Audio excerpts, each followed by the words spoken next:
Speed sensor at saka coil. Narinig niya rin. Okay. Tapos Sabi kahapon. oh. Sabi kahapon.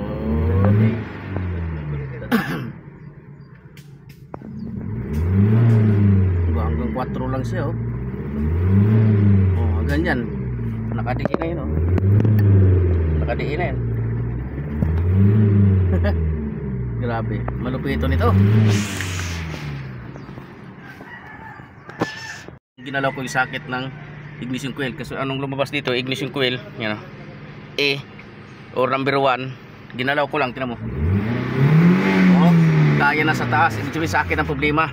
Tsaka speed sensor ngayon, ayusin natin speed sensor yan oh. Speed sensor, tapos sakit ng ano, ignition coil. Ginalaw ko lang. Ginalaw ko lang to. Ayusin natin. Hindi ko type yung ano. Palitan natin sakit. Itong sakit niya may dalawang putol, you know. Putol na dalawang ngayon. Yan, dalawang putol siya kaya pala nag-wild pag nagalaw. Yan, nahinang na natin, napalitan na natin. Yan. Titipan na natin yan. Tatanggalin ko. Yan mga ka-idol. Yan, speed sensor idol, tanggal.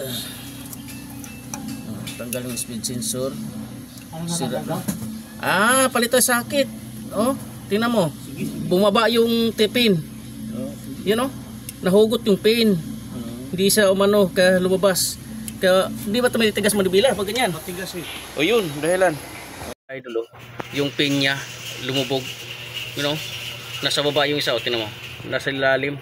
Tapos makikita mo sa guma, tingnan mo guma. Lumabas yung guma no. Yan lumabas. You know, lumabas, lumaki. Kaya hugutin natin yan. Hugot na siya oh. Oh. Nahugot na. Yun ang problema. Speed sensor. Nakabitan natin pati speed meter, okay na. Nakabitan natin, napalitan natin yung socket oh. Napalitan yung socket ng coil. Balik natin. Tingnan natin 'to idol. Kung may revolusyon, solo power daw. Ang RPM hanggang 4,000 lang. Yan, titingnan natin. Wala na check engine idol oh. Wala na check engine. Yantayin lang natin bumaba yan. Pwede ba i-spray mo dito? Nabasa ko lang. Oo. Yes! Diba? Kanina hanggang 4,000 lang. Okay na. Wala na check engine. Ayos na. Kanina siya namamatay. Ngayon kanina, pag ano mo, pag bagsak yan, patay.